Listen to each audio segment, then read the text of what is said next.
السلام عليكم ورحمة الله وبركاته. الحمد لله رب العالمين،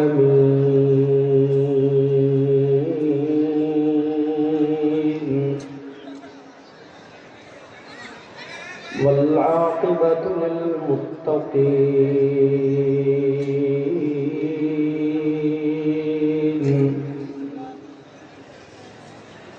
والصلاة والسلام على أشرف الأنبياء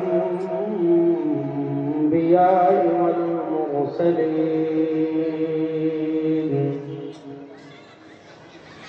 وعلى آله وأصحابه أجمعين.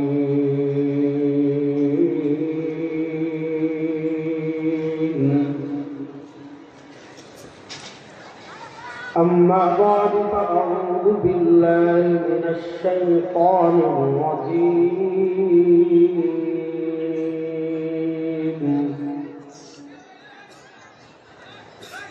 بسم الله الرحمن الرحيم.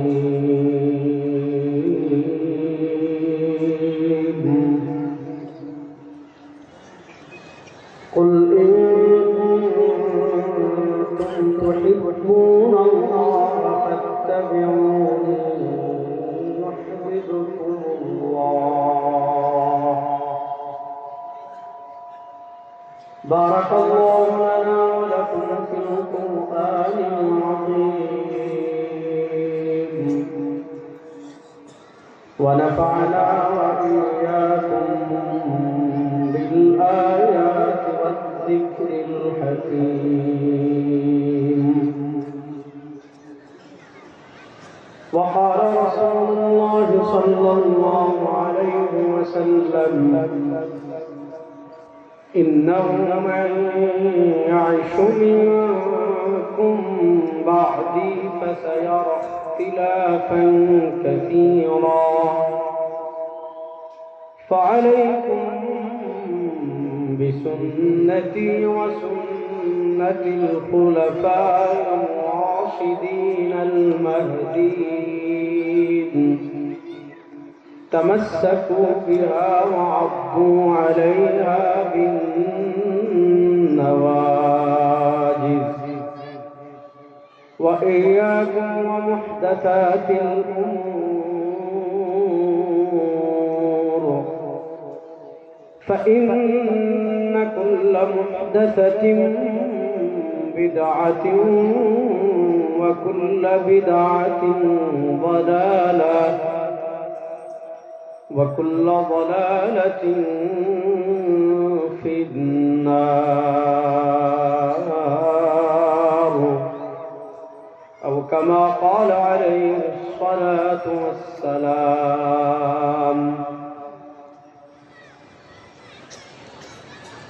আল্লাহ রাব্বুল ইজ্জত ওয়াল জালালের লাখ কোটি শুকরিয়া আদায় করছি। আল্লাহ রাব্বুল আলামিন আমাদেরকে অত্যন্ত দয়া করে মায়া করে বাংলাদেশের ঐতিহ্যবাহী দ্বীনি বিদ্যাপীঠ মুজাহিদ মিল্লাত আল্লামা আকাহালাই নব্বরাল্লাহু মারকাদাহুর স্মৃতি বিজড়িত আল জামিআতুল ইমদাদিয়া কিশোরগঞ্জের 2 দিন ব্যাপী সিরাতুন নবী সাল্লাল্লাহু আলাইহি ওয়াসাল্লাম মাহফিলের দ্বিতীয় দিনের মাগরিবের নামাজের পর আল্লাহ রাব্বুল ইজ্জত ওয়াল জালাল আমাদেরকে দুনিয়ার সকল কাজ থেকে ফারিগ করে আল্লাহ তাআলা আমাদেরকে এই জান্নাতের বাগানে আসার, বসার, কথা বলার, কথা শোনার তৌফিক দান করেছেন। আমরা সবাই একবার আল্লাহ রাব্বুল ইজ্জত ওয়াল জালালের দরবারে মন প্রাণ উজাড় করে উচ্চ আওয়াজ একবার কালেমাতুশ শুকর আদায় করি, আলহামদুলিল্লাহ। কিপটামি করবেন না, সবাই উচ্চ আওয়াজ একবার পড়েন, আলহামদুলিল্লাহ। নবী করিম সাল্লাল্লাহু আলাইহি ওয়াসাল্লামের সিরাতের মাহফিল। নবী করিম সাল্লাল্লাহু আলাইহি ওয়াসাল্লামের সিরাতের নানা দিক আছে। নবী করিম সাল্লাল্লাহু আলাইহি ওয়াসাল্লামের গোটা জীবন, তার গোটা জীবনই সিরাত, তার গোটা জীবনই আমাদের জন্য আদর্শ। নবী করিম সাল্লাল্লাহু আলাইহি ওয়াসাল্লাম জীবনের সব ক্ষেত্রে, জীবনের সব কিছুতে আমাদের জন্য অনুসৃত। কেন অনুসৃত? এই আয়াত কম বেশি আমরা সকলেই জানি। আল্লাহ তাআলা পবিত্র কোরআনে বলেছেন, লাকাদ কানা লাকুম ফি রাসূলিল্লাহি উসওয়াতুন হাসানা। এই আয়াতের ব্যাখ্যা আমি করব না। আমি প্রথম যে বিষয়টা বোঝাতে চাইব সেটা হলো, আমরা দুনিয়াতে যারা ঈমানদার, দুনিয়াতে আমরা যারা নিজেদেরকে মুসলিম দাবি করি, মুসলিম কমিউনিটির সদস্য বলে পরিচয় দেই, ঈমানদার দাবি করি, আমরা সকলেই একথা বিশ্বাস করি, এটা আমাদের আকীদা, এটা আমাদের ঈমানের গুরুত্বপূর্ণ আযা আরকান তাওহীদ। অর্থাৎ আমরা বিশ্বাস করি আমাদের রব একমাত্র আল্লাহ। বলেন, আমরা বিশ্বাস করি আমাদের রব একমাত্র, বলেন না, জোরে বলেন, আমরা বিশ্বাস করি আমাদের রব একমাত্র আল্লাহ। দেখেন, একটা হলো আল্লাহর অস্তিত্বের স্বীকার। অস্তিত্বের স্বীকার কখনো তাওহীদ না। মনোযোগ। আল্লাহ তাআলা মক্কার কাফেরদের, কিছু কাফেরদের চরিত্র কোরআনে বর্ণনা করেছেন। আল্লাহ তাআলা বলেছেন, আপনি যদি তাদেরকে জিজ্ঞাসা করেন, ওয়ালা ইন সাআলতাহুম মান খালাকাস সামাওয়াতি ওয়াল আরদ ওয়া সাখখারাশ শামসা ওয়াল কমর, হাবিব আপনি যদি জিজ্ঞাসা করেন, ওই যারা আপনার দিন মিটিয়ে দিতে চায়, আপনার ইসলাম মিটিয়ে দিতে চায়, আপনার শরিয়া মিটিয়ে দিতে চায়, আপনার কোরআন মিটিয়ে দিতে চায়, আপনার আমি তো ধর্ম, আপনার উপর আল্লাহর পক্ষ থেকে যে ধর্ম এসেছে সেই ধর্মকে যারা মিটিয়ে দিতে চায়, তাদেরকে যদি আপনি জিজ্ঞাসা করেন, মান খালাকাস সামাওয়াতি ওয়াল আরদ, এই সুবিশাল জমিন, সুবিস্তৃত জমিন, আসমান কে সৃষ্টি করেছেন? আয়াতের দুটা ব্যাখ্যা করেছেন মুফাসসিরিনে কেরাম। কেউ বলেছেন যে এই আয়াতে আল্লাহ কিছু মক্কার কাফেরদের কথা বলেছেন, আবার কেউ বলেছেন তারা আংশিক এটা বিশ্বাস করতে, পুরাপুরি না। এটা লম্বা তাফসিল আছে তাওহীদের রুবুবিয়ত নিয়ে, সে আলোচনা আমি যাচ্ছি না। শুধু এতটুকু বুঝাই, আল্লাহ তাআলা বলেছেন যদি তাদেরকে জিজ্ঞাসা করা হয়, মান খালাকাস সামাওয়াত,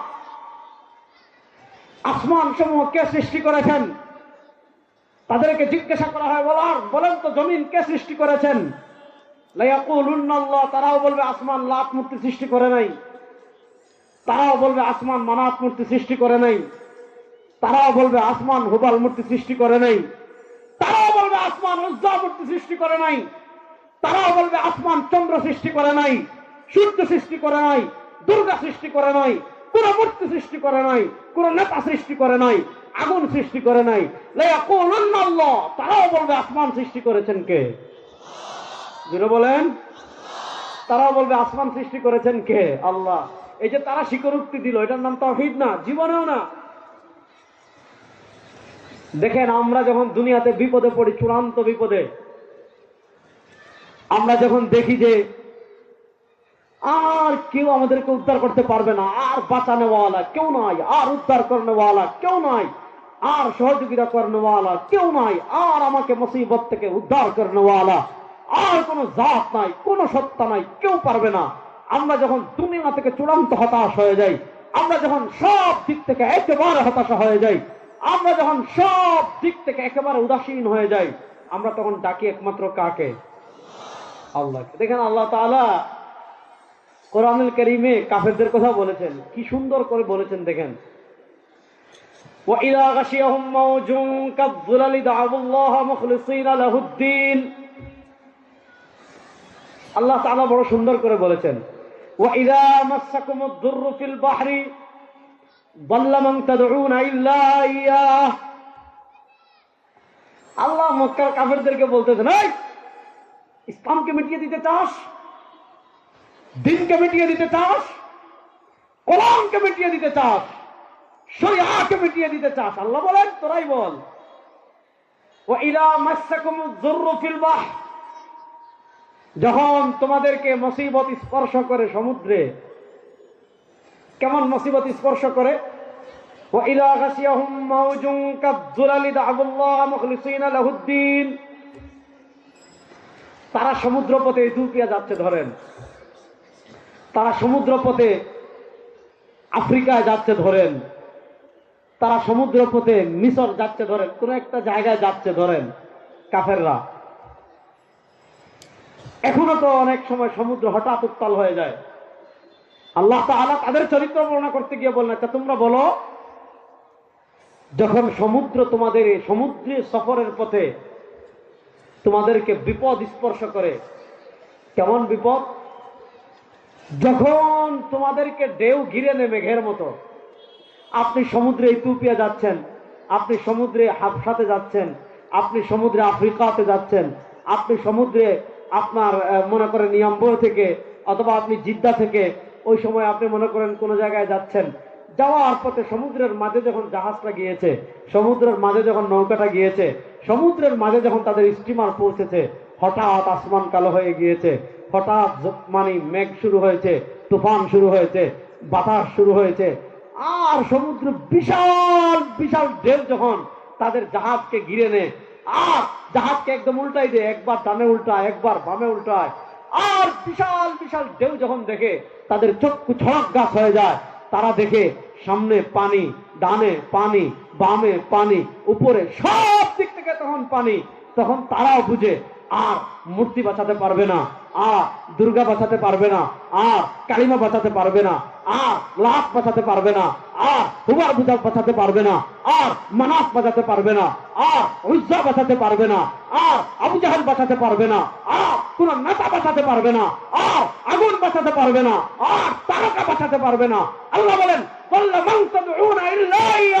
আর তারা যখন সমুদ্রে পথ হারিয়ে যায়, সমুদ্রে যখন বিশাল বিশাল ঢেউ তাদেরকে আঁকড়ে ধরে, তখন তারা কোনো মূর্তিকে ডাকে না, দাআবুল্লাহ মুখলিসিনা লাহুদ্দীন।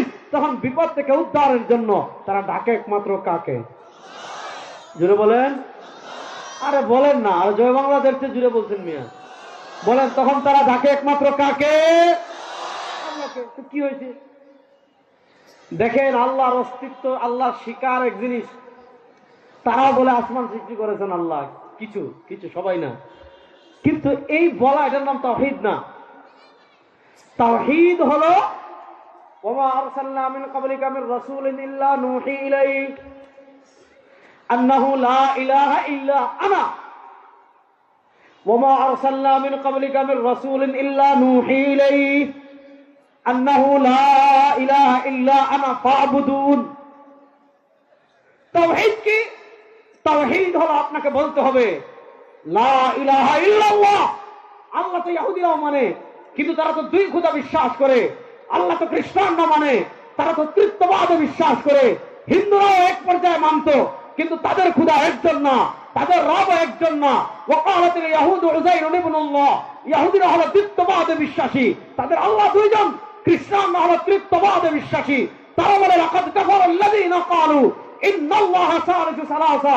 যারা তৃতীয়বাদে বিশ্বাসী তারাও কাফের, যারা দ্বিত্ববাদে বিশ্বাসী তারাও কাফের, যারা বহুত্ববাদে বিশ্বাসী তারাও কাফের। মুসলমান তৃতীয়বাদে বিশ্বাসী না, মুসলমান তৃতীয়বাদে বিশ্বাসী না, মুসলমান বহুত্ববাদে বিশ্বাসী না। মুসলমান বলে লা ইলাহা, বলেন না, মুসলমান বলে লা ইলাহা ইল্লাল্লাহ। আমাদের আল্লাহ এক, বলেন আমাদের আল্লাহ। সবাই শাহাদাত আঙ্গুল তুলেন, বলেন আমাদের আল্লাহ। চিৎকার করে বলেন আমাদের আল্লাহ। কুল হুয়াল্লাহু আহাদ। দেখেন খ্রিস্টানরা তো গড মানে, আল্লাহ মানে, সমস্যা কোথায়? তাদের আল্লাহ একজন না তিনজন। তারা আল্লাহর তিনটা পার্ট সাব্যস্ত করেছে। আল্লাহর ছেলে বানিয়েছে ঈসাকে, আল্লাহর স্ত্রী বানিয়েছে মারিয়ামকে। খ্রিস্টানরা আল্লাহর ছেলে বানিয়েছে উযাইরকে। হিন্দুরা তো আল্লাহর অংশীদার বানিয়েছে শুধু ভারতে 33 কোটি। আমরা দ্বিত্ববাদ মানি না, তৃতীয়বাদ মানি না, বহুত্ববাদ মানি না। আমাদের পরিচয় আমরা একত্ববাদী। আমরা সব সময় বলি লা ইলাহা ইল্লাল্লাহ। বলেন লা ইলাহা ইল্লাল্লাহ। আকীদা বিশ্বাস ক্লিয়ার রাখবেন। আকীদা বেজাল করলে আমলের কোনো দাম নাই আল্লাহর কাছে। আপনার আমল কবুল হতে হলে তো আকীদা আহলুস সুন্নাহ ওয়াল জামাতের মাপকাঠিতে সঠিক হতে হবে। যদি আহলে সুন্নাহ ওয়াল জামাতের আকীদার মাপকাঠিতে আপনার আকীদা বিশ্বাস ঠিক না থাকে, আমি বলি আপনার নামাজ, রোজা, হজ, যাকাত এগুলো আপনার নাজাতের কারণ হবে না। আর 73 দল যারা 72 দল জাহান্নামে যাবে, তারা তো নামাজ পড়ে, রোজা রাখে, হজ করে, যাকাত দেয়, ওয়াজ করে, সব করে, কিন্তু তারপর তারা জাহান্নামে প্রথম যাবে কেন? আকীদা বিশ্বাস ঠিক না। আর আজকে আমরা সবচেয়ে সস্তা বানিয়েছি আকীদাকে। আকীদাকে আমরা গুরুত্বপূর্ণ কিছুই মনেই করি না। আল্লাহ তাআলা আমাদেরকে হেদায়েত দান করুন। আল্লাহ তাআলা আমাদেরকে সঠিক পথে চলার তৌফিক দান করুন। এবার আসেন, আমি যে পয়েন্টটা বুঝাতে চেয়েছিলাম এটা আগে বুঝাই। আমরা যারা ঈমানদার, আমরা তো বিশ্বাস করি আমাদের রব আল্লাহ। আমরা বিশ্বাস করি আমাদের রব, আর আসতে বলেন, আমরা বিশ্বাস করি আমাদের রব, বলেন আমরা বিশ্বাস করি আমাদের রব। আমরা বিশ্বাস করি সার্বভৌমত্বের মালিককে। এই জমিন সৃষ্টি করেছেন কে? আল্লাহুল্লাযী খালাকাকুম, আল্লাহ সৃষ্টি করলেন, আল্লাহ রিজিক দিলেন, আল্লাহ মৃত্যু দিবেন। সুম্মা ইহয়িকুম, মৃত্যুর পর আল্লাহ আবার পুনরায় জীবিত করবেন। আল্লাহ বলেন, তোমরা যারা আল্লাহর সাথে শিরিক করো, হাল মিন শুরাকাইকুম মান ইয়াফআলু যালিক, তোমরা যারা আল্লাহর সাথে শিরিক করো, তোমরা মূর্তি দিয়ে যদি শিরিক করো, নেতা দিয়ে যদি শিরিক করো, তারকা দিয়ে যদি শিরিক করো, সূর্য দিয়ে যদি শিরিক করো, কালিমা দিয়ে যদি, কালিমা মানে কালিমাতা হিন্দুদের কালী মূর্তি দিয়ে যদি শিরিক করো, দুর্গা মূর্তি দিয়ে যদি শিরিক করো, বলো হাল মিন শুরাকাইকুম মান ইয়াফআলু যালিক, কোন মূর্তি কোনো কিছু সৃষ্টি করতে পারবে? আর আসতে বলেন, কোন মূর্তি আপনাকে রিজিক দিতে পারবে? কোন মূর্তি মৃত্যু দিতে পারবে? কোন মূর্তি মৃত্যুর পর আবার পুনরায় জীবন দিতে পারবে? এই সব কিছু করেন একমাত্র কে? তাহলে এই সব কিছু যদি আল্লাহই করেন, তাহলে আমাদের রব একমাত্র আল্লাহ। আমরা বিশ্বাস করি আমাদের আকীদা রব আল্লাহ। আমাদের আকীদা যেমন রব আল্লাহ, তেমন ভাবে আকীদা একদম ক্লিয়ার রাখবেন। আকীদায় কোনো বেদাল রাখবেন না।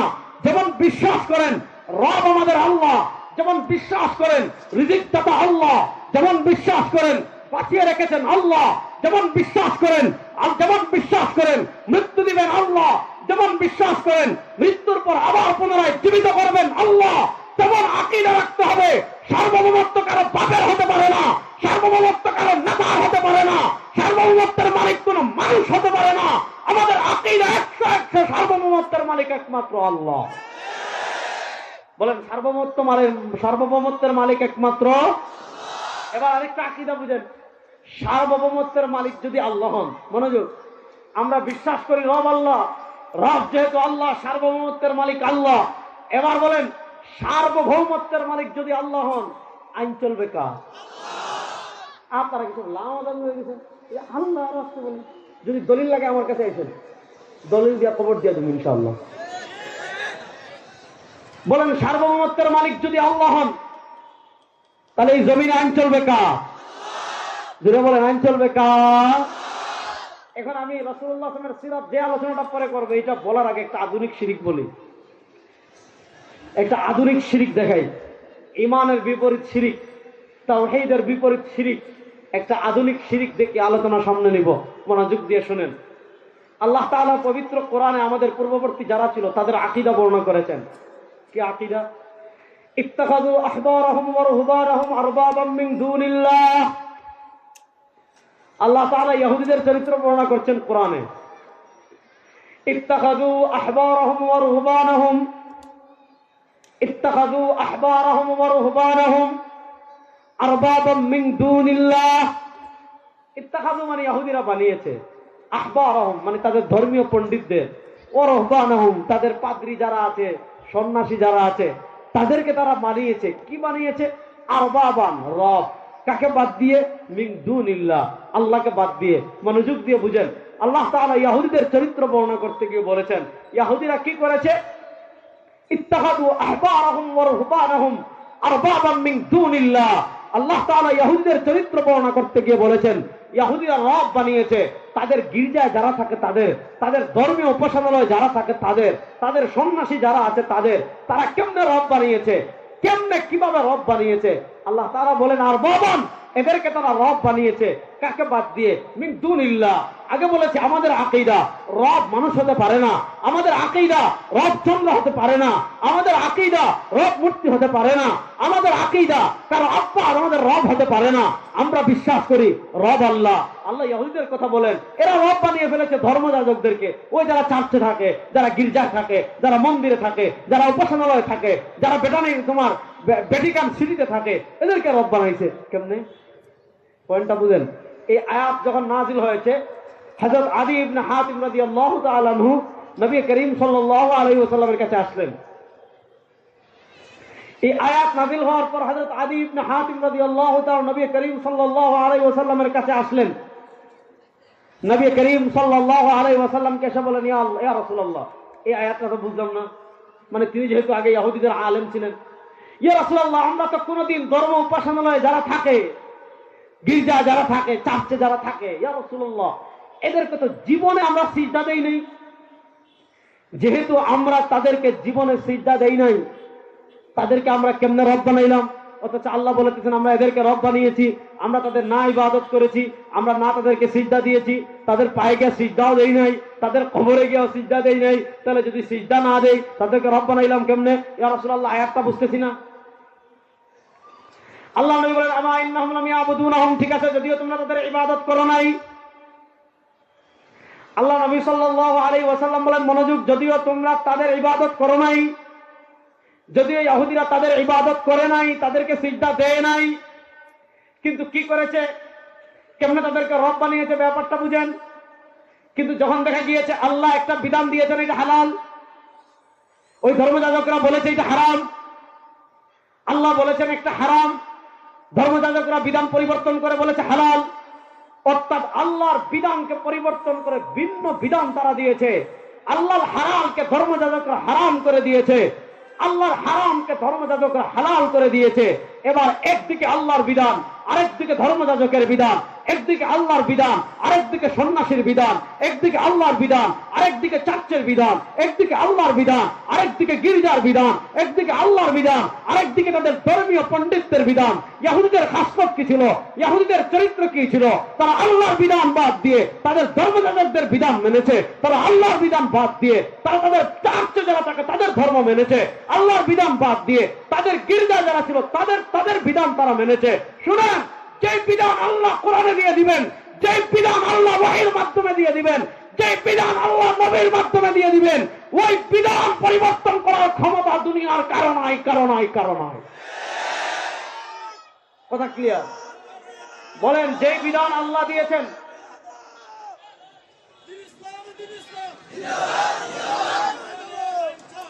ইনশাআল্লাহ কোরআন আনতে চাইতেই হবে। মাশাআল্লাহ, দুই মুরব্বীর জজবা উঠছে, আল্লাহ কবুল করুক, আল্লাহ নেক হায়াত দান করুক।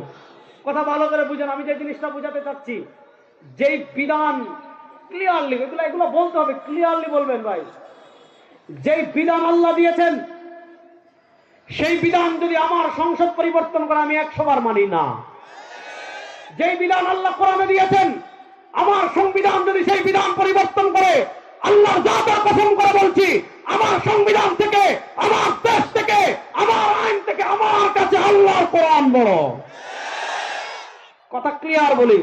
সুতরাং আল্লাহ যে বিধান দিয়েছেন, আল্লাহর কোরআনের আইন পরিবর্তন করার অধিকার দুনিয়ার কোন মানুষ রাখে না।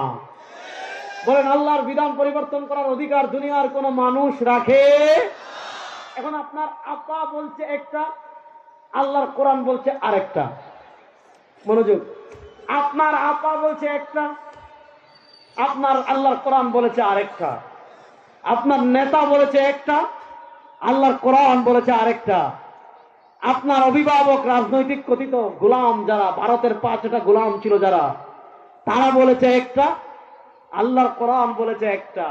এখন কোরআন থেকে যদি আপনার আপার বিধান আপনার কাছে প্রিয় হয়ে যায়, কোরআন থেকে যদি আপনার নেতার বিধান আপনার কাছে প্রিয় হয়ে যায়, কোরআন থেকে যদি আপনার কথিত দলের বিধান আপনার কাছে প্রিয় হয়ে যায়, কোরআন থেকে যদি ডেমোক্রেসির বিধান আপনার কাছে প্রিয় হয়ে যায়, কোরআন থেকে যদি সেকুলারিজম আপনার কাছে প্রিয় হয়ে যায়, কোরআন থেকে যদি কমিউনিজম আপনার কাছে প্রিয় হয়ে যায়, কোরআন থেকে যদি মানুষের বানানো তন্ত্রমন্ত্র আপনার কাছে প্রিয় হয়ে যায়, কোরআন থেকে যদি ভারতের আইন আপনার কাছে প্রিয় হয়ে যায়, কোরআন থেকে যদি আমেরিকার আইন আপনার কাছে প্রিয় হয়ে যায়, কোরআন থেকে যদি ব্রিটেনের আইন আপনার কাছে প্রিয় হয়ে যায়, আপনার আর ইহুদিদের মধ্যে কোনো পার্থক্য নাই। বলেন, আপনার আর ইহুদিদের মধ্যে কোনো পার্থক্য নাই। দেখেন, আল্লামা জাহিদ কাউসারী রাহিমাহুল্লাহ, আমরা সবাই তার নাম শুনেছি ছাত্ররা। জাহিদ কাউসারী রাহিমাহুল্লাহর একটা বই আছে, তার ছোট্ট ছোট্ট মাকালা জমা করা হয়েছে, মাকালাতুল কাউসারী। আল্লামা জাহিদ কাউসারী রাহিমাহুল্লাহ হলেন আমাদের বর্তমান বাংলাদেশের জাতীয় মসজিদের যিনি খতিব, আল্লামা আব্দুল মালিক হাফিজাহুল্লাহ। তার উস্তাদ হলেন শেখ আব্দুল ফাত্তাহ আবু গুদ্দা রাহিমাহুল্লাহ। শেখ আব্দুল ফাত্তাহ আবু গুদ্দা রাহিমাহুল্লাহর উস্তাদ হলেন আল্লামা জাহিদ কাউসারী রাহিমাহুল্লাহ। 1371 হিজরিতে তিনি ইন্তেকাল করেছেন, দিমাশকে থাকতেন। কাউসারী রাহিমাহুল্লাহ বিভিন্ন মাকালা জমা করা হয়েছে, বিভিন্ন গুরুত্বপূর্ণ ছোট ছোট মাকালাগুলো একত্রিত করে বই আকারে ছাপানো হয়েছে, মাকালাতুল কাউসারী। মাকালাতুল কাউসারীর 268 নম্বর পৃষ্ঠায় 3 পৃষ্ঠার মাত্র একটা ছোট্ট মাকালা আছে। পৃষ্ঠার সংখ্যা যদিও অনেক কম, কিন্তু এই মাকালার ওজন অনেক বেশি। এই মাকালা অনেক গুরুত্বপূর্ণ, বিশেষ করে মুসলমানদের ওই পতিত চিন্তা। আমি হাকিমুল উম্মত আশরাফ আলী থানভীর রেফারেন্সের কথাটা পরে বলবো, আগে এই কথাটা বুঝেন। আল্লামা কাউসারী রাহিমাহুল্লাহ তার মাকালাতুল কাউসারীতে একটা মাকালা লিখেছেন। মাকালার নাম হলো হুকমু মুহাওয়ালাতি ফাসলি দ্বীন আনিদ দাওলা। খুব মনোযোগ, যুবকরা ভালো করে বুঝবা, আজকে যুবকদের ওয়াজ করতেছি। মাকালার নাম হলো হুকমু মুহাওয়ালাতি ফাসলি দ্বীন আনিদ দাওলা। দিনকে দাওলা থেকে আলাদা করার বিধান, ধর্মকে রাষ্ট্র থেকে আলাদা করার বিধান। দেখেন, ধর্ম রাষ্ট্র, এই ধর্ম এক জিনিস, রাষ্ট্র আরেক জিনিস। এখন হুকমু মুহাওয়ালাতি ফাসলি দ্বীন আনিদ দাওলা, যদি ধর্মকে কেউ রাষ্ট্র থেকে আলাদা করে ফেলে, অর্থাৎ রাষ্ট্র রাষ্ট্রের মতো থাকবে, ধর্ম ধর্মের মতো থাকবে, এর বিধান কি? বিধান কি এটা আমি পরে বলবো। এর আগে আরেকটা জিনিস বলি। হাকিমুল উম্মাত মুজাদ্দিদে দ্বীন ও মিল্লাত আল্লামা আশরাফ আলী থানভী রাহিমাহুল্লাহ, আমাদের আল্লামা আতার আলী রাহিমাহুল্লাহ যিনি পীর ছিলেন, আল্লামা আতার আলী রাহিমাহুল্লাহর যিনি পীর ছিলেন হাকিমুল উম্মাত আশরাফ আলী থানভী রাহিমাহুল্লাহ, ওনার রাজনৈতিক চিন্তা ভাবনা নিয়ে বর্তমান পৃথিবীর সবচেয়ে বড় আলেমদের একজন শেখুল ইসলাম জাস্টিস মুফতি মোহাম্মদ তাকে উসমানী হাফিজাহুল্লাহ একটা ছোট্ট রিসালা লিখেছেন, হাকিমুল উম্মত কে সিয়াসি আফকার। হাকিমুল উম্মত কে সিয়াসি আফকার। হাকিমুল উম্মত রাহিমাহুল্লাহ রাজনৈতিক চিন্তাধারা বা রাজনৈতিক দৃষ্টিভঙ্গি। এই কিতাবের ভূমিকায় হযরত শেখুল ইসলাম জাস্টিস মুফতি মোহাম্মদ তাকে উসমানী হাফিজাহুল্লাহ শুরুতে একটা কথা বলেছেন। কি কথা জানেন? যে আপনি আশরাফ আলী থানভী রাহিমাহুল্লাহ হয়তো খুব বিলাসিতাপূর্ণ, মানে ইলমের জাকাত, মানে খুব উচ্চাঙ্গের গবেষণা, যেগুলো সাধারণ মানুষের খুব একটা কাজে লাগে না, প্রচুর ইলম আছে। এখন ইলমের জাকাত স্বরূপ উচ্চাঙ্গের গবেষণা, যেগুলো থিসিসে লাগে, বড় বড় গবেষণায় লাগে, থানভী রাহিমাহুল্লাহ হয়তো আপনি এমন বিশাল কোনো থিসিস পাবেন না, বিশাল কোনো গবেষণা পাবেন না। কিন্তু থানভী রাহিমাহুল্লাহর সবচেয়ে বড় বৈশিষ্ট্য কোনটা? তাকি উসমানী সাহেব লিখেছেন, এই উপমহাদেশের মুসলমানদের এমন কোনো সংকট নাই।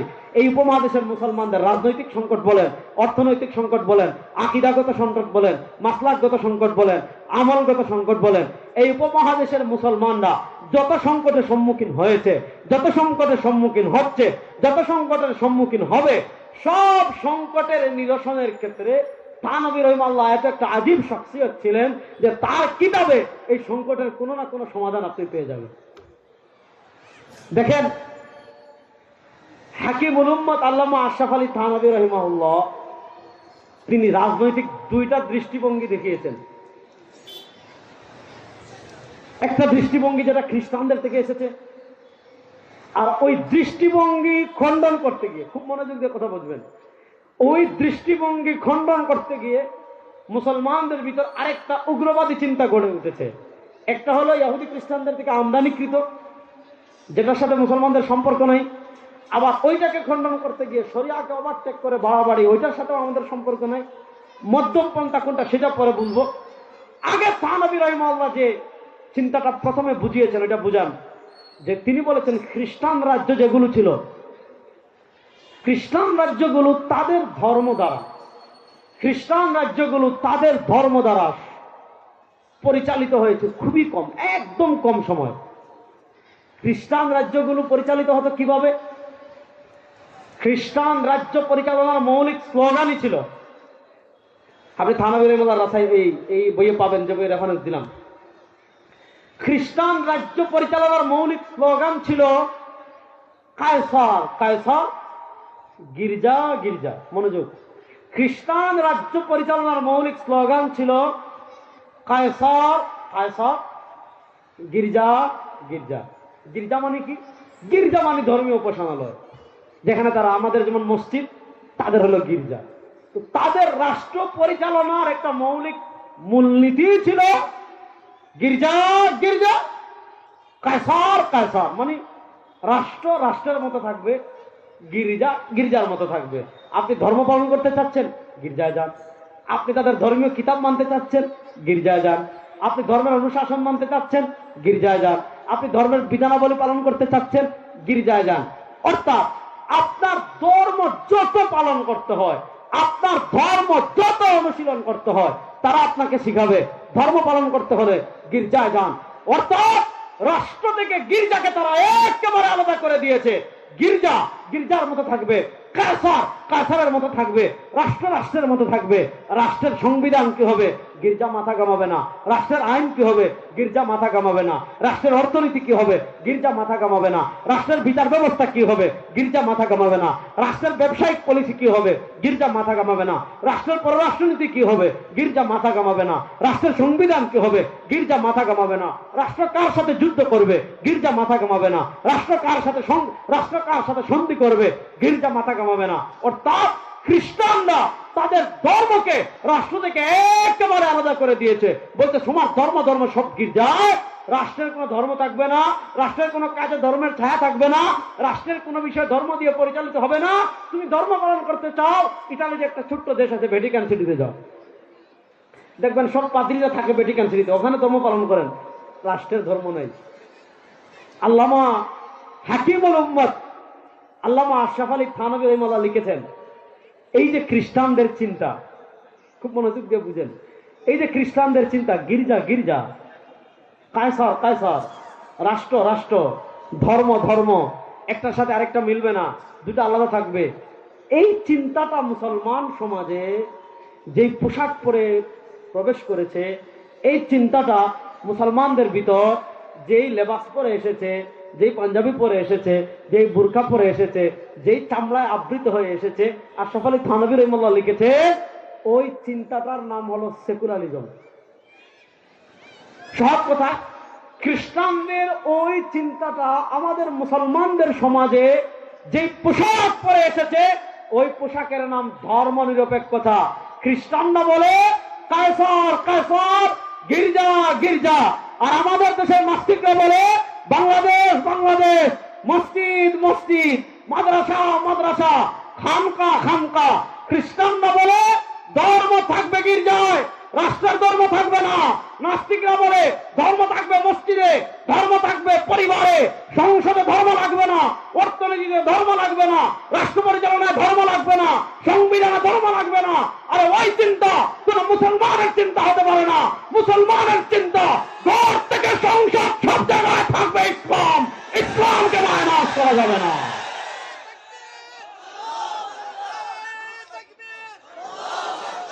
কথা ভালো করে বুঝেন, কথা খুব ভালো করে বুঝেন। ধর্ম নিরপেক্ষতা কিভাবে এসেছে থানভী রহিমাহুল্লাহ দেখিয়েছেন। ধর্ম নিরপেক্ষতার দুইটা ভার্সন আছে। একটা ভার্সন যেটা ধর্ম নিরপেক্ষতার মৌলিক ভার্সন, মূল ভার্সন। ধর্ম নিরপেক্ষতার মূল কথা কি? আমাদের মুসলমানের দালালরা ধর্ম নিরপেক্ষতার পক্ষে বলে। আপনি শুনেন, যে পরিভাষা যারা ব্যবহার করে তারা এটার ব্যাখ্যা কি করে, এটা আগে দেখবেন। আপনি ব্যাখ্যা করার কি? তারা ধর্ম নিরপেক্ষতার ব্যাখ্যা কি করে? শেখ আব্দুল্লাহ মিস্রি ধর্ম নিরপেক্ষতার দুইটা পাঠ দেখিয়েছেন। ধর্ম নিরপেক্ষতার একটা পাঠ হলো সব কিছু থেকে ধর্মের ছায়া মুছে ফেলা। আরো সহজ করে বলি, সব কিছু থেকে পরকালের ছায়া মুছে দেওয়া, সব কিছু থেকে ধর্মের ছায়াকে মুছে দেওয়া। আচ্ছা বলেন, সেকুলারিজম বলে সবকিছু থেকে ধর্মের ছায়াকে মুছে দিতে, আর ইসলাম কি এসেছে সব জায়গা থেকে মুছে দিতে না বিজয়ী হতে? আর আসতে বলেন, ইসলাম কি এসেছে মুছে দেওয়ার জন্য না বিজয়ী হওয়ার জন্য? সুতরাং সেকুলার চিন্তার ইসলামের চিন্তা মিলে না। সেকুলার এসেছে সবকিছু থেকে ধর্মের ছায়াকে মুছে দিতে, আর ইসলাম এসেছে সবকিছুকে ধর্মকে বিজয় করতে, সংবিধানে ধর্মকে বিজয় করতে, অর্থনীতিতে ধর্মকে বিজয় করতে, রাষ্ট্র পরিচালনায় ধর্মকে বিজয় করতে, বিচার ব্যবস্থায় ধর্মকে বিজয় করতে, সংবিধানে ধর্মকে বিজয় করতে। সুতরাং ইসলাম যেহেতু মুছে দেওয়ার জন্য আসে নাই, ইসলাম এসেছে বিজয় করার জন্য। সুতরাং যারা কালেমা বিশ্বাস করে, নবীকে বিশ্বাস করে, কোন মুসলমান কখনো সেকুলার হতে পারে না। বলেন, কোন মুসলমান কখনো ধর্ম নিরপেক্ষতায় বিশ্বাসী হতে পারে? এখন যারা ধর্ম নিরপেক্ষতা আবিষ্কার করেছে, বা এটা কোনো মুসলমান আবিষ্কার করেনি, তারা যখন দেখলো যে মুসলমানকে যদি এই কথা বলি, খুব পয়েন্ট বুঝেন, তারা যখন দেখেছে মুসলমানদেরকে যদি এই কথা বলি সব জায়গা থেকে ধর্মের ছায়া মুছে দিতে হবে, এটা তো মুসলমান মানবে না, কখনোই না। আচ্ছা বলেন, আপনার ব্যক্তি জীবন থেকে কেউ যদি ধর্মের ছায়া মুছে দিতে চায়, আপনি মানবেন? মানবেন না। তো এখন তারা দেখেছে, তাহলে তো সব জায়গা থেকে যদি ধর্মের ছায়া মুছে দিতে চাই, তাহলে তো মুসলমান মানবে না। তাহলে কি করতে হবে? ধর্ম নিরপেক্ষতার একটা সফট ভার্সন বানাতে হবে। ধর্ম নিরপেক্ষতার একটা সফট ভার্সন হাজির করতে হবে, যে সফট ভার্সন মুসলমান সহজে গিলবে, যে সফট ভার্সন দ্বারা মুসলমানদেরকে বন্দী করা যাবে, যে সফট ভার্সন দিয়ে মুসলমানদেরকে থামিয়ে রাখা যাবে, সেই সফট ভার্সন দ্বারা মুসলমানদেরকে আটকে রাখা যাবে। তখন তারা ধর্ম নিরপেক্ষতা আরেকটা কোল্ড ভার্সন, আরেকটা সফট ভার্সন, আরেকটা তোমার সুশীল ভার্সন, আরেকটা আমার দালালির ভার্সন আবিষ্কার করেছে। সেইটা কি? যে ভাই ধর্ম এটা একান্ত ব্যক্তিগত বিষয়। বুঝেন, ধর্ম একান্ত ব্যক্তিগত বিষয়। আপনি ধর্ম পালন করতে চাচ্ছেন, মসজিদে যান। আপনি ধর্ম পালন করতে চাচ্ছেন, আপনার ঘরে ঘরে ঘরে ধর্ম পালন করেন। ভাই, রাষ্ট্রের তো মুখ নাই, রাষ্ট্রের তো আমল নাই, রাষ্ট্রের তো জান্নাত নাই, রাষ্ট্রের তো জাহান্নাম নাই, রাষ্ট্রের তো পুলসিরাত নাই, রাষ্ট্রের তো কিছুই নাই। রাষ্ট্রের আবার ধর্ম থাকবে কেন? ধর্ম ব্যক্তি, ধর্ম ঘরে, রাষ্ট্রের কোনো ধর্ম নাই। এই যে খ্রিস্টানরা গির্জা গির্জা ধর্মকে রাষ্ট্র থেকে আলাদা করে ফেলেছে। আল্লামা কাউসারী রহিমাহুল্লাহ উনাদের ওই যুগে, খেলাফত পতনের যুগে, মুসলমানদের ভিতর ধর্ম নিরপেক্ষতা এসেছে। আপনার তুরস্কের কামাল আতাতুর্ক, কামাল পাশা আতাতুর্ক মানে তুরস্কের পিতা। যেমন আমাদের বাংলাদেশ যে ক্ষমতায় আছে, এক একজনের বাপ বানায় আমাদের, ঠিক না? আমাদের আকীদা বিশ্বাস, আমাদের জাতির পিতা। দেখছেন কিশোরগঞ্জের মানুষ ভয় পায়, দেখছেন? বলেন আমাদের জাতির পিতাকে, আর উচ্চ আওয়াজে বলেন আমাদের জাতির পিতাকে। মিল্লাত আবিকুম ইব্রাহিম হুয়া সাম্মাকুমুল মুসলিমিন। কোন শৈলতা, কোন ভারতের পাতলা গোলাম কখনো আমাদের জাতির পিতা হতে পারে না। কথা খুব ভালো করে বুঝবেন। যে কথাটা বোঝাতে চাচ্ছি, তখন তারা আমাদের মধ্যে এই চিন্তাটা আমাদের ভিতর ছড়িয়ে দিয়েছে। ওই কামাল আতাতুর্কের মাধ্যমে তুরস্কে এসেছে সেকুলারিজম মুসলমানদের মাঝে, আর জামাল আব্দুল নাসেরের মাধ্যমে আরবি জাতীয়তাবাদ এসেছে আমাদের মুসলমানদের মধ্যে। এই পতিত চিন্তা মুফাক্কির ইসলাম মাওলানা সৈয়দ আবুল হাসান নদভী রাহিমাহুল্লাহ বারবার এই কথা লিখেছেন, বারবার সতর্ক করেছেন যে আমাদের চিন্তায় যদি আমরা পরাজিত হয়ে যাই, আমরা যদি মনে করি ইসলাম তো এসেছেই শুধু মাজারে সিন্নি খাওয়ার জন্য, ইসলাম তো এসেছেই শুধু নামাজ পড়ার জন্য। নামাজ অনেক বড় ইবাদত, ইসলামের সবচেয়ে গুরুত্বপূর্ণ ইবাদত, কিন্তু ইসলাম শুধুই নামাজ না, ইসলাম শুধুই রোজা না, ইসলাম শুধু হজ না। ইসলামে যেমন নামাজ আছে, ইসলামে যেমন রোজা আছে, ইসলামে যেমন হজ আছে, ইসলামে যেমন যাকাত আছে, ইসলামে যেমন ঈদ আছে, ইসলামে যেমন ইবাদত আছে, রাষ্ট্র পরিচালনা ইসলামে আছে না নাই? আর আসতে বলেন, রাষ্ট্র কেমনে পরিচালনা করবে এগুলা ইসলামে আছে না নাই? একটা দেশের বিচার ব্যবস্থা কেমনে পরিচালনা হবে ইসলামে আছে না নাই? এবার এই পয়েন্টটা বুঝেন। আল্লামা কাউসারী রাহিমাহুল্লাহ তার প্রসঙ্গ থেকে এদিকে আসতেছি। আল্লামা কাউসারী রাহিমাহুল্লাহ সেই ছোট্ট মাকালায় লিখেছেন, হুকম মুহাওয়ালাতি ফাসলি দ্বীন আনিদ দাওলা। ওই খ্রিস্টানদের ওই চেতনা যদি কোনো মুসলমান লালন করে, বাংলাদেশের সুশীলগিরি দেখাতে গিয়ে আপনি বললেন যে রাষ্ট্রের ধর্মের প্রয়োজন নাই, রাষ্ট্রের ধর্মের প্রয়োজন নাই, ধর্ম থাকবে ঘরে, ধর্ম থাকবে মসজিদে, সংবিধানে ধর্ম দরকার নাই, সংসদে ধর্ম দরকার নাই, বিচার ব্যবস্থায় ধর্ম দরকার নাই, আইন আদালতে ধর্ম দরকার নাই, অর্থনীতিতে ধর্মের দরকার নাই। কাউসারী রহমাল্লাহ লিখেছেন, কোন মুসলমান যদি মনে করে রাষ্ট্র আলাদা, ধর্ম আলাদা, রাষ্ট্র পরিচালনায় ধর্মের প্রয়োজন নাই, রাষ্ট্র পরিচালনায় ধর্মের দরকার নাই, ধর্ম শুধু ব্যক্তি জীবনে, রাষ্ট্রের ধর্ম দায়, রাষ্ট্রের পরিচালনা করতে ধর্মের প্রয়োজন নাই, রাষ্ট্র পরিচালনা করতে ধর্মের দরকার নাই, কোন মুসলমান ভূখণ্ডে কোন মুসলমান যদি এমন কথা বলে, আল্লামা কাউসারী রহিমাল্লাহ লিখেছেন, সাথে সাথে সে মুরতাদ হয়ে যাবে। সাথে সাথে কি হয়ে যাবে? মুরতাদ হয়ে যাবে। বলেন, সাথে সাথে কি হয়ে যাবে? মুরতাদ হয়ে যাবে। এবার আমি যেই কথাটা আপনাদেরকে বুঝাতে চাচ্ছি, রাসূল করিম সাল্লাল্লাহু আলাইহি ওয়াসাল্লাম আমাদের জন্য সব ক্ষেত্রে আদর্শ। বলেন, রাসূল সাল্লাল্লাহু আলাইহি ওয়াসাল্লাম আমাদের জন্য সব ক্ষেত্রে, আরে আপনারা বুঝবেন কথা কইন না সবাই, রাসূল সাল্লাল্লাহু আলাইহি ওয়াসাল্লাম আমাদের জন্য সব ক্ষেত্রে। এখন আমরা আদর্শ, ওই যে চিন্তাটা, পতিত চিন্তার কারণে মুসলমান মনে করে যে খাবারের পর মিষ্টি খাওয়ার ক্ষেত্রে রাসূলুল্লাহ সাল্লাল্লাহু আলাইহি ওয়াসাল্লাম আদর্শ, ডান পায়ে জুতা পরিধান করার ক্ষেত্রে রাসূলুল্লাহ সাল্লাল্লাহু আলাইহি ওয়াসাল্লাম আদর্শ, মসজিদে ডান পা দিয়ে প্রবেশ করার ক্ষেত্রে রাসূলুল্লাহ সাল্লাল্লাহু আলাইহি ওয়াসাল্লাম আদর্শ, বাম পা দিয়ে মসজিদ থেকে বের হওয়ার ক্ষেত্রে রাসূলুল্লাহ সাল্লাল্লাহু আলাইহি ওয়াসাল্লাম আদর্শ।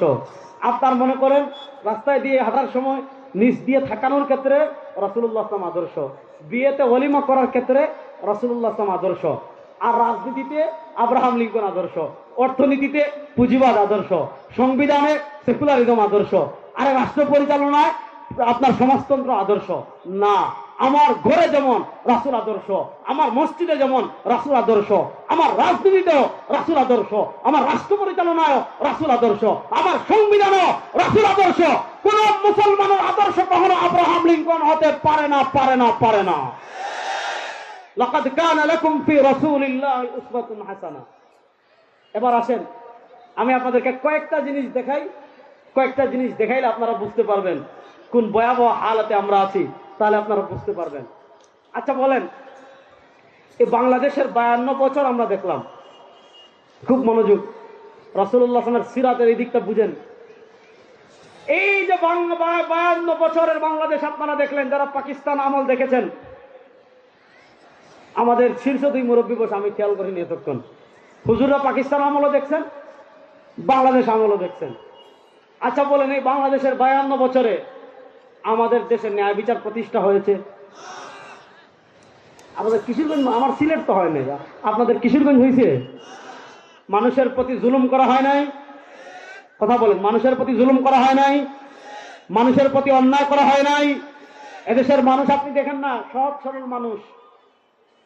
এদেশে কি নিয়ে বিচার হয়েছে আপনারা বুঝেন? একটা ভার্সিটির ছেলে দাড়ি রেখেছে, একটা ভার্সিটির ছেলে নামাজ পড়ে, একটা ভার্সিটির ছেলে ফজরের নামাজ পড়ে। আপনারা জানেন গত 15 বছরে ঢাকা বিশ্ববিদ্যালয়ের অবস্থা কি ছিল? ঢাকা বিশ্ববিদ্যালয়ের পোলাপাইন আমাদের সাথে যোগাযোগ করে, বুয়েটের ছাত্ররা আমাদের সাথে যোগাযোগ করে, যারা মসজিদে নামাজ পড়ে, যারা ফজরের নামাজ মসজিদে পড়ার ইচ্ছা রাখে, তারপরও তারা ইচ্ছে করেই ভয়ে ফজরের নামাজ পড়তে ভার্সিটিতে মসজিদে যেত না, ফজরের নামাজ পড়তে ভার্সিটির হলের মসজিদে যেত না। কেন? কেউ যদি ফজরের নামাজ গিয়ে জামাতে পড়ে, তার পিছনে গোয়েন্দা লেগে যেত। কেন? যেহেতু সে ফজরের নামাজ পড়তেছে, যেহেতু সে দাড়ি রাখতেছে, যেহেতু সে টাকনোর উপর পোশাক পরিধান করতেছে, যেহেতু সে সিনেমা দেখে না, যেহেতু সে সাংস্কৃতিক অনুষ্ঠানে যায় না, যেহেতু সে টিএসসিতে নারীদেরকে নিয়ে আড্ডা দেয় না, যেহেতু সে সিগারেট খায় না, এইরকম। আচ্ছা, সিগারেট না খাওয়া এটা ভালো না খারাপ? খারাপ তো। সিগারেট না খাওয়া ভালো না খারাপ? টিএসসিতে বেকর্দা নারীদের সাথে আড্ডা না দেওয়া ভালো না খারাপ? টাকনুর উপর জামা পড়া ভালো না খারাপ? দাড়ি রাখা ভালো না খারাপ? আর বলেন না, নামাজ পড়া ভালো না খারাপ? কিন্তু আমাদের দেশে কি হয়েছে জানেন? কি নিয়ে বিচার ছিল? ভার্সিটিতে দাড়ি রেখেছে, নামাজ পড়েছে, তাসবিহ পড়েছে, টাকনুর উপর জামা পড়েছে, তাবলিগে গিয়েছে, টিএসসিতে আড্ডা দেয় নাই, ডান হাতে সিগারেট নিয়ে মহিলা নিয়ে হাঁটে নাই, বস সন্দেহ করেছে এটা জঙ্গি। এটা কি? জঙ্গি। এই ভারতের সবচেয়ে বড় দালাল হইল প্রথম আলো। বলেন, ভারতের সবচেয়ে বড় দালাল কারা? এই প্রথম আলো পত্রিকা রিপোর্ট করেছিল, আপনার ছেলে জঙ্গি হচ্ছে না তো, আপনার ছেলে জঙ্গি হচ্ছে না তো। এখন প্রশ্ন হলো আমার ছেলে জঙ্গি হচ্ছে কিনা কিভাবে বুঝবেন? তারা রিপোর্ট করেছে, দেখো তোমার ছেলে নামাজ পড়ে কিনা, দেখো তোমার ছেলে চুপচাপ থাকে কিনা, দেখো তোমার ছেলে টাকনুর উপর জামা পড়ে কিনা, দেখো তোমার ছেলে সিগারেট বর্জন করেছে কিনা, দেখো তোমার ছেলে বয়ান শুনে কিনা, দেখো তোমার ছেলে তাবলিগে যায় কিনা। এইগুলোকে ওই ভারতের পাঁচটা গুলো আমরা জঙ্গি আলামত বলে আমার কলেজ ভার্সিটির ছাত্র ভাইদেরকে জঙ্গির ট্যাগ লাগিয়ে যেই ভারতের দালালেরা আলেমদের প্রতি জুলুম করেছে, মুসলমানদের প্রতি জুলুম করেছে, সেই ভারতের দালালদের জায়গায় বাংলাদেশে হবে না, হবে না, হবে না ইনশাআল্লাহ।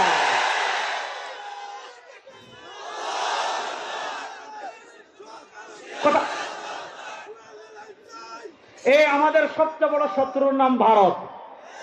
বলেন আমাদের সবচেয়ে বড় শত্রুর নাম? তারা হুমকি দিচ্ছে আমাদের দেশ দখল করবে। আমরা কই যা বাপের করে আয় বাপের করে আসবে না, একজন জীবিত যেতে পারবে না ইনশাআল্লাহ। এই বাংলাদেশের 14 কোটি মুসলমান একটা বলে ভারত যদি আমাদের দেশের দিকে হাত তুলে ইনশাআল্লাহ দিল্লির লাল কেল্লা পর্যন্ত কালেমার পতাকা উঠবে ইনশাআল্লাহ।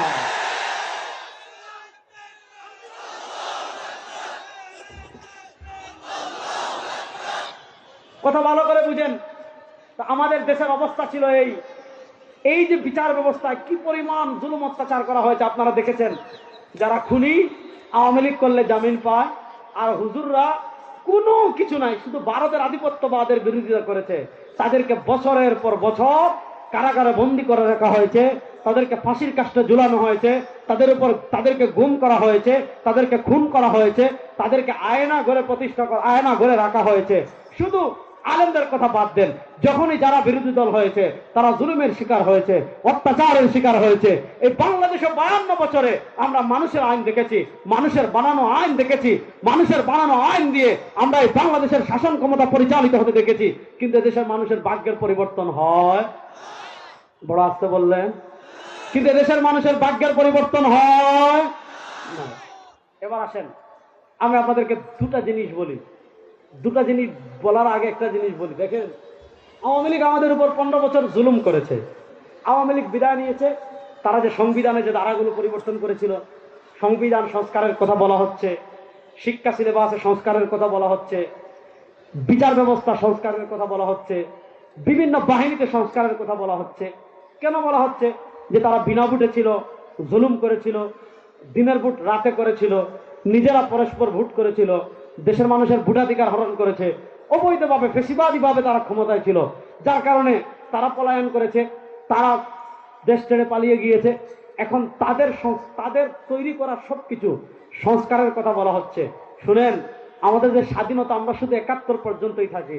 আজকে দেখেন বাংলাদেশের ইতিহাসে আপনি শেখ মুজিবকে পাবেন, আজকে বাংলাদেশের ইতিহাসে আপনি হোসেন মোহাম্মদ সোহরাওয়ার্দীকে পাবেন, বাংলাদেশের ইতিহাসে আপনি নানা নেতাকে পাবেন, শেরেবাংলা একেম ফজলুল হককে পাবেন, বাংলাদেশের ইতিহাসে আপনি ভাসানীকে পাবেন, কিন্তু বাংলাদেশের ইতিহাসে আজকে আল্লামা আতহার আলী নাই। অথচ যুক্ত ফ্রন্টের 4 নেতার এক নেতা তিনি। কেন? আমাদের স্বাধীনতা আমরা মনে করেছি শুধু 71-এ, কিন্তু শুনেন 71-এর আগে আরেকটা বড় স্বাধীনতা ছিল 1947-এ। বলেন 1947-এ স্বাধীনতা ছিল কি ছিল না? শুনেন, 47-এর স্বাধীনতা আমরা চর্চা করি না বলে আজকে আল্লামা আতহার আলী রাহিমাহুল্লাহকে ইতিহাস থেকে মুছে ফেলা হচ্ছে। 1947-এর ইতিহাস আমরা ভুলে গিয়েছি বলেই আজকে ভারত আমাদের উপরে আগ্রাসন চালাচ্ছে। ভারতকে বলবো, আমরা শুধু 71-এর কথা মনে রাখি নাই, 47-এর কথাও আমাদের মনে আছে। আমার দেশ নিয়ে ষড়যন্ত্র করবা, কলকাতা, বিহার, উড়িষ্যা সব আমাদের হয়ে যাবে ইনশাআল্লাহ। ইনশাআল্লাহ বলেন। আপনি দেখেন আজকে আল্লাহ আতহার আলী রাহিমাহুল্লাহ নাই, ইতিহাসে নাই, অথচ তিনি যুক্ত ফ্রন্টের 4 নেতার এক নেতা। জানেন 47-এর আগে, খুব মনোযোগ দিয়ে বুঝেন, 1803 সাল শেষ মুঘল সম্রাট বাহাদুর শাহ 1803 সালে তার থেকে ইস্ট ইন্ডিয়া কোম্পানি ক্ষমতা নিল। ইস্ট ইন্ডিয়া কোম্পানি ক্ষমতা নেওয়ার পর 1803 সাল থেকে নিয়ে 1947 সালে পাকিস্তান হয়েছে। আমি ওই দিন আল্লামা তাকি উসমানী হাফিজাহুল্লাহ আত্মজীবনী আছে ইয়াদে, আল্লামা তাকি উসমানী হাফিজাহুল্লাহ আত্মজীবনী পড়ছিলাম ইয়াদে। তিনি লিখেছেন 1947 সালের আমরা জানি 14 আগস্ট পাকিস্তান বা 15 আগস্ট পাকিস্তানের জন্ম হয়েছে, কিন্তু আল্লামা তাকি উসমানী লিখেছেন আমরা ইংরেজি তারিখটা জানি। পাকিস্তান রাষ্ট্রের জন্ম হয়েছে শবে কদরে, যেদিন পাকিস্তানের জন্ম হয় এদিন ছিল রমাদানের 26 তারিখ দিবাগত রাত, আবার ওই রাতটা ছিল জুমা রাত, বৃহস্পতিবার দিবাগত রাত। 47-এর আগে, মনোযোগ, 1803 সাল থেকে নিয়ে 1947 সাল পর্যন্ত এই উপমহাদেশের ক্ষমতায় ছিল ইস্ট ইন্ডিয়া কোম্পানি। তারা এসেছিল 7 নদী 7 সমুদ্র 13 নদীর ওপার থেকে ব্যবসার নামে। এবার আপনারা বলেন, এই যে ইস্ট ইন্ডিয়া কোম্পানি, ইংরেজরা এদেশের শাসন ক্ষমতায় ছিল, আচ্ছা আপনারা বলেন, ইস্ট ইন্ডিয়া কোম্পানি এদেশের মালিক ছিল না ডাকাত ছিল? আর আসতে বলেন, কিশোরগঞ্জের মানুষ জুড়ে বলেন, ইস্ট ইন্ডিয়া কোম্পানি এদেশের মালিক ছিল না ডাকাত ছিল? দেখেন, ডাকাতদের বিরুদ্ধে আমাদের আকাবিররা 150 বছর সংগ্রাম করেছেন। 150 বছর সংগ্রাম করে। আমি ওই দিন আমার এক লেকচারে বলেছিলাম যে 1947-এর যে স্বাধীনতা, এই স্বাধীনতার প্রথম ভিত্তিপ্রস্তর স্থাপন করেছিলেন শাহ আব্দুল আজিজ মুহাদ্দিস দেহলভী রাহিমাহুল্লাহ। ভারত উপমহাদেশকে দারুল হাদ ফতোয়া ঘোষণা দিয়ে তিনি কি করেছিলেন? স্বাধীনতার প্রথম ভিত্তিপ্রস্তর স্থাপন করেছিলেন। সুতরাং দেখেন, ইংরেজদের বিরুদ্ধে, ব্রিটিশদের বিরুদ্ধে 1803 সাল থেকে নিয়ে দীর্ঘ সংগ্রাম হলো। 1857 সালে সিপাহী বিপ্লব হলো। 1866 সালে দারুল দেওবন্দ হলো, বালাকুট হলো, রেশমি রুমাল হলো। নানা সংগ্রামের পর ব্রিটিশের বিদায়ের শেষ দিকে উপমহাদেশের মুসলমান, আওয়ামী লীগের গত 15 বছর আমলে মনে হয়েছিল আমরা মুসলমানরা এদেশে বাড়াটিয়া আর এদেশের মালিক হলো হিন্দুরা। দেখেন, এদের শরীরে চর্বি বেশি জমে গেছে। গত 15 বছর দালালি করে দেখেন, সাধারণ হিন্দুদের সাথে আমাদের কোনো সমস্যা নাই ভাই। তারা তাদের ধর্ম 100 পালন করুক, তারা পূজা করুক, তারা তাদের যা মন চায় তা করুক, চাকরি করুক, পুলিশ হোক, আর্মি হোক, অফিসার হোক, ইউএনএ হোক, এমপি হোক, মন্ত্রী হোক, কোনো সমস্যা নাই আমাদের। তারা তাদের ধর্ম পালন করবে, কোনো সমস্যা নাই। আমরা বাংলাদেশের ইতিহাস আপনি কখনো দেখবেন না যে কিশোরগঞ্জে কোনো মন্দিরের উপর মুসলমানরা হামলা করেছে, দুর্গাপূজার মিছিলে মুসলমানরা হামলা করেছে, ও একটা শহীদ মসজিদ হয়েছে। ওটা তো ব্রিটিশ আমলে হয়েছে, পাকিস্তান আমলে, ব্রিটিশ আমলে। তাইলে 1942-এ, মানে আমাদের স্বাধীনতার 4-5 বছর আগে, 1947-এর স্বাধীনতার 4-5 বছর আগে 1942 সালে তাও একটা ঘটনা। যেমন এটা কেন করছে ওইটা আমি বলতে চাচ্ছিলাম।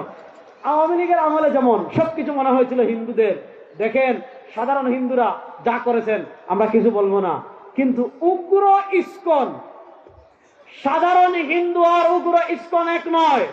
সাধারণ হিন্দুরা বাংলাদেশে থাকবে, দেশের নাগরিক সুবিধা ভোগ করবে, চাকরি করবে, তারা তাদের ধর্মীয় অধিকার পালন করবে, আমাদের কোনো বাধা নাই, নিষেধ নাই। কিন্তু যে উগ্র ইসকন আমার ভাই আলিফকে শহীদ করেছে, মধুখালে আমার 2 ভাইকে শহীদ করেছে, ওই উগ্র ইসকনকে বাংলাদেশে আর থাকতে দেব না, দেব না, দেব না ইনশাআল্লাহ।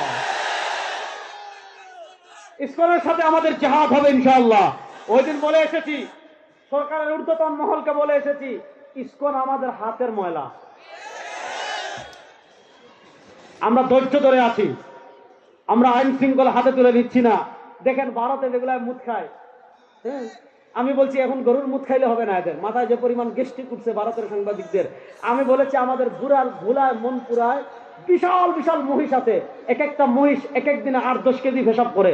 বলছি গরুর মুদ খেয়ে যদি মাথার ট্যাবলেট না নামে, প্রেশার না নামে, গ্যাস্ট্রিক না নামে, আমাদেরকে বলবা ভুলা থেকে 7-8 কেজি মহিষের পেশাব পাঠামো, ওইটাকে গ্যাস্ট্রিক নামাও মাথা থেকে। কথা ভালো করে বুঝেন। আজকে তারা আমাদেরকে সাম্প্রদায়িক সম্প্রীতি শিখাতে এসেছে, অথচ ওই জানোয়ারদের দেশে আপনারা দেখেন বাবরি মসজিদকে শহীদ করা হয়েছে, অসংখ্য মসজিদকে শহীদ করা হয়েছে, গুজরাটে মুসলমানদেরকে হত্যা করা হয়েছে, দিল্লিতে মুসলমানদেরকে হত্যা করা হয়েছে, মাদ্রাজে মুসলমানদেরকে হত্যা করা হয়েছে, আসামে মুসলমানদেরকে হত্যা করা হয়েছে, সাম্প্রদায়িক দাঙ্গা তৈরি করে দূরে ভারতে মুসলমানদের রক্ত বইয়ে দেওয়া হয়েছে, কাশ্মীরে মুসলমানদেরকে হত্যা করা হয়েছে। ওই উগ্র বিজেপি মোদির দালাল ইসকনদেরকে এই দেশে নিষিদ্ধ করতেই হবে। যদি নিষিদ্ধ না করেন এই দেশের মানুষ ইসকনের বিরুদ্ধে জিহাদ করতে বাধ্য হবে ইনশাআল্লাহ। ইসকনের সাথে আমাদের কোনো আপোষ, বলেন ইসকনের সাথে আমাদের কোনো আপোষ। আমি যেই কথা বললাম, আওয়ামী লীগের আমলে হিন্দুরা যেমন ছিল, আপনি তাদের বিরুদ্ধে কথা বলবেন, আপনাকে কোন আয়না করে নিবে আপনি চিন্তাও করতে পারবেন না। আপনারা দেখেন ব্রিটিশ আমলে এইরকম হিন্দুরা পাওয়ারফুল ছিল, জমিদার তাদের, ওসি তাদের, ডিসি তাদের, ট্যাক্স তোলার দায়িত্ব তাদের, বিভিন্ন রাষ্ট্রীয় সুখ সুবিধা চাকরি সব তাদের। মুসলমানদের উপর এত বৈষম্য করেছে ওই সময় হিন্দুরা। দেখেন একটা সাধারণ ভার্সিটি হবে ঢাকায়, ওইটা রবীন্দ্রনাথ ঠাকুর মানে নাই, ওইটা রবীন্দ্রনাথ ঠাকুর কি মানে নাই। যে বাংলাদেশ বিরোধী ছিল আপাদমস্তক, সেই রবীন্দ্রনাথ ঠাকুরের মতো বাংলাদেশ বিদ্বেষী রবীন্দ্রনাথ ঠাকুরের গান আজকে আমাদের জাতীয় সঙ্গীত। এর চেয়ে দুঃখের কথা আর আছে? যাক, তখন মুসলমান বলেছে আমাদের আলাদা আবাসভূমি হবে, হিন্দুদের সাথে আর থাকুন না। এরা জুলুম করে, এরা অত্যাচার করে, তাদের সাথে আমরা আর থাকবো না। আমাদের আলাদা আবাসভূমি হবে, তাদের আলাদা আবাসভূমি হবে। মুসলমানদের আলাদা ভূমি পাকিস্তান, হিন্দুদের আলাদা ভূমি হিন্দুস্তান। এখানে উলামায়ে কেরাম আছেন, হায়াতে আতহারার লেখক, আমাদের বৃহত্তর সিলেটের কৃতি সন্তান আল্লামা শফিকুল হক জালালাবাদী হাফিজাহুল্লাহ আছেন। ওনাদেরকে জিজ্ঞাসা করেন, পাকিস্তান প্রতিষ্ঠার আন্দোলনের নেতৃত্ব যখন মুসলমান শুরু করেছে, তখন মুসলমানদের মৌলিক স্লোগান কি ছিল? পাকিস্তান প্রতিষ্ঠার মৌলিক স্লোগান ছিল পাকিস্তান কা মতলব ক্যা লা ইলাহা, বলেন না পাকিস্তান কা মতলব ক্যা লা ইলাহা, বলেন না পাকিস্তান কা মতলব ক্যা লা ইলাহা। এই লা ইলাহা ইল্লাল্লাহর উপর 1947 সালের শবে কদরে জুমাবার, বৃহস্পতিবার জুমা রাতে পাকিস্তান প্রতিষ্ঠার আন্দোলন হয়েছে। আমরা পাকিস্তান প্রতিষ্ঠা লাভ করেছিল ব্রিটিশের করাল গ্রাস থেকে, আধিপত্যবাদী হিন্দুত্ববাদ থেকে। আপনি চিন্তা করেন 47-এ যদি দেশ বিভক্ত না হতো, আজকে আসামে যেভাবে মুসলমানরা নিগ্রহের শিকার হয়, আমরা যদি ভারতের উগ্রবাদী হিন্দুদের সাথে থাকতাম, আমাদের কি অবস্থা হতো আল্লাহ মালুম। সেদিকে আমি যাচ্ছি না। আমি যেটা বললাম, 1947 সালে প্রথম আমরা ব্রিটিশের গোলামি থেকে মুক্তি লাভ করলাম, হিন্দুদের আধিপত্যবাদ থেকে আমরা মুক্তি লাভ করলাম। এই হিন্দুদের আধিপত্যবাদ থেকে, ব্রিটিশের আধিপত্যবাদ গোলামির জিঞ্জির ভঙ্গ করে 1947-এ আমরা প্রথম স্বাধীনতা লাভ করেছিলাম। ওই 47-এ স্বাধীনতা আন্দোলনের যারা নেতৃত্ব ছিলেন, পাকিস্তান প্রতিষ্ঠার আন্দোলনে যারা নেতৃত্ব দিয়েছিলেন, তাদের ভিতর অন্যতম যে কয়েকজন নেতা ছিলেন, একজন আল্লামা আথরানি। ইতিহাস আপনারা জানেন কিনা আমি জানি না। যাক, আমি আপনাদেরকে যে জিনিসটা বোঝাতে যাচ্ছি খুব সংক্ষেপে চালবো, একটু ধৈর্য ধরে বসেন। একটু বসবেন তো ইনশাআল্লাহ। নামাজ, এশার নামাজের ওয়াক্ত মাত্র আসছে, অনেক সময় আছে, পড়বো, সবর করে বসেন। ইতিহাস শুনেন, ওয়াজ জীবনে বহু শুনবেন। আমি যে কথাটা বলতে চাচ্ছি, 47-এ প্রথম দেশ বিভক্ত হলো। 47-এ দেশ বিভক্তের পর, খুব মনোযোগ, 47-এ দেশ বিভক্তের পর 71-এ আরেকটা আমরা স্বাধীনতা লাভ করেছি। খুব মনোযোগ দিয়ে বুঝেন, 71-এর স্বাধীনতা কখনো ধর্মের বিরুদ্ধে ছিল না। 71-এর স্বাধীনতা কখনো ইসলামের বিরুদ্ধে ছিল না। 71-এর স্বাধীনতার মৌলিক চেতনা ছিল তিনটা। বলেন, 71-এর স্বাধীনতার মৌলিক চেতনা ছিল কয়টা? আরে যুবকরা বলো, 71-এর স্বাধীনতার মৌলিক চেতনা ছিল কয়টা? তিনটা। আজকে দেখবেন আমাদের দেশে শাহবাগী যারা আছে, আমাদের দেশের শাহবাগী নাস্তিক যারা আছে, তারা বলবে ধর্ম নিরপেক্ষতা, আমাদের মুক্তিযুদ্ধের চেতনা, সমাজতন্ত্র, আমাদের মুক্তিযুদ্ধের চেতনা। এবং বড় দুঃখের কথা হলো, আমাদের সংবিধানে দেখবেন, আমাদের সংবিধানে মুক্তিযুদ্ধের চেতনা লিখেছে 4টা। এই 4টার ভিতর একটা হলো সমাজতন্ত্র, এই 4টার ভিতর একটা হলো ধর্ম নিরপেক্ষতা। শুনেন, 1971 সালের আমি চ্যালেঞ্জ করে গেলাম কিশোরগঞ্জের সব মানুষকে, এই হাজারো মানুষকে সামনে রেখে চ্যালেঞ্জ করে গেলাম, আমাদের মুক্তিযুদ্ধ কখনো ধর্ম নিরপেক্ষতার জন্য হয় নাই, আমাদের মুক্তিযুদ্ধ কখনো সমাজতন্ত্র প্রতিষ্ঠার জন্য হয় নাই। আমাদের মুক্তিযুদ্ধের চেতনা ছিল তিনটা। একটা ছিল সাম্য, আগে হলো মানবিক মর্যাদা, আগে হলো সামাজিক ন্যায় বিচার। আমাদের মুক্তিযুদ্ধের চেতনা ছিল তিনটা। আপনি মুজিবনগর সরকারের যে ঐতিহাসিক 6 দফা আছে, সেই 6 দফা আপনি দেখেন। 1970-এর নির্বাচনের আপনি গণঅভ্যুত্থান দেখেন, 1970-এর নির্বাচনের ইশতেহার দেখেন, 1969-এর গণঅভ্যুত্থানের আপনি ইশতেহার দেখেন। কোথাও আপনি মুক্তিযুদ্ধের কোন ঘোষণাপত্রে, মুক্তিযুদ্ধের কোন দলিলে, মুক্তিযুদ্ধের আন্দোলনের কোথাও আপনি সেকুলারিজম পাবেন না। মুক্তিযুদ্ধের আন্দোলনের কোথাও আপনি কমিউনিজম পাবেন না। মুক্তিযুদ্ধের আন্দোলনের কোথাও আপনি ধর্ম নিরপেক্ষতা পাবেন না, সমাজতন্ত্র পাবেন না। আপনি পাবেন মুজিবনগর সরকারের দফা ছিল 3টা। আপনারা বসেন, একটা বাচ্চা লাইট মারতেছে, আপনারা সবাই উঠে যাচ্ছেন, এটা কোনো কথা? বসেন সবাই, এটা আল্লাহ, বসেন বসেন, একটা পিচ্ছি দুষ্টামি করতেছে, বসেন। খুব মনোযোগ দিয়ে বুঝেন, মুক্তিযুদ্ধ 3টা চেতনাকে সামনে রেখে করা হয়েছে। একটা হলো সাম্য, আরেকটা হলো মানবিক মর্যাদা, আরেকটা হলো সামাজিক ন্যায় বিচার। সুতরাং আমরা বলি আমাদের মুক্তিযুদ্ধ হয়েছে সাম্য, মানবিক মর্যাদা, সামাজিক ন্যায় বিচারের জন্য। 1971-এর মুক্তিযুদ্ধ হয়েছে, কিন্তু 1971-এর আগে 47-এর যে স্বাধীনতা ছিল লা ইলাহা ইল্লাল্লাহর উপর ভিত্তি করে, সেই লা ইলাহা ইল্লাল্লাহর চেতনা এই বাংলাদেশে এখনো আছে না নাই? ভারত 1971-এ কেন আমাদেরকে সহযোগিতা করেছিল? যে কারণেই করুক, মনোযোগ, ভারত আমাদেরকে মুক্তিযুদ্ধের সময় যে পরিমাণ সহযোগিতা করেছে, সহযোগিতা করার থেকে বেশি নিয়ে গেছে। সুতরাং মুক্তিযুদ্ধের গল্প বলে এই দেশে আধিপত্যবাদ বিস্তার করবা, সেই সুযোগ আর নাই, সেই সুযোগ আর।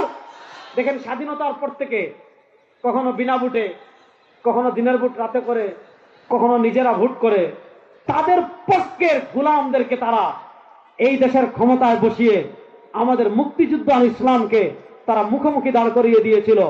আমরা মনে করতাম 71 মানে ইসলাম বিরোধী, 71 মানে কোরআন বিরোধী, 71 মানে হাদিস বিরোধী। আর আমাদের প্রজন্মকে তারা এটা শিখিয়ে দিয়েছে, যারা দাড়িওয়ালা, যারা টুপিওয়ালা, যারা জামাওয়ালা, যারা পাঞ্জাবিওয়ালা, যারা মাদ্রাসার হুজুর, যারা মসজিদের ইমাম, তারা শিখিয়েছে দাড়িওয়ালা, টুপিওয়ালা, মাদ্রাসার ইমাম, মসজিদের ইমাম মানে পাকিস্তানি রাজাকার। কি রাজাকার? পাকিস্তান। আপনার এই 3-4 মাস আগেও, গত ডিসেম্বরে যদি দেখতেন, এখন তো আর এগুলা না, এগুলা করার কেউ সাহস করতে পারবে না। এখন করলে একদম জিদা কবর দিয়ে দেবেন ইনশাআল্লাহ। বলেন, কথা ভালো করে বুঝেন। আপনি গত ডিসেম্বরেও দেখেছেন, বিজয়ের মাস আসলেই, ডিসেম্বর আসলেই পাঞ্জাবিকে, দাড়িকে, টুপিকে, এগুলাকে তারা রাজাকারদের আলামত বলে হুজুরদেরকে পাকিস্তানি রাজাকার বলে চিৎকার করত। আপনারা বলেন, আল্লামা তাহরি রাহিমাহুল্লাহ, আল্লামা শামসুল হক ফরিদপুরি রাহিমাহুল্লাহ, আমাদের কোন আকাবি কখনো পাকিস্তান পলায়ন করেছেন? বাংলাদেশ থেকে পাকিস্তান গিয়েছেন, তাদের সবার খবর বাংলাদেশে। আরে যারা আমাদেরকে বলতো পাকিস্তানি রাজাকার, 2024-এ এসে প্রমাণ হয়ে গিয়েছে এই দেশে কারা ভারতীয় রাজাকার। যারা ভারতীয় রাজাকার এই দেশ থেকে তারা ভারতে পালিয়ে গিয়েছে।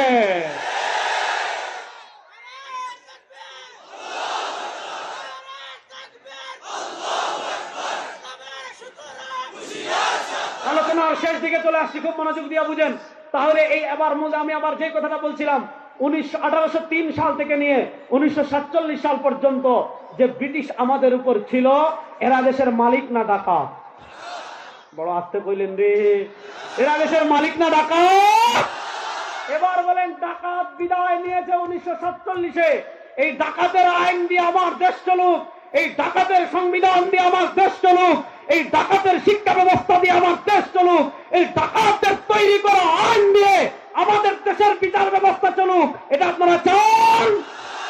এটা আমরা চাই, বইটা আমরা চাই।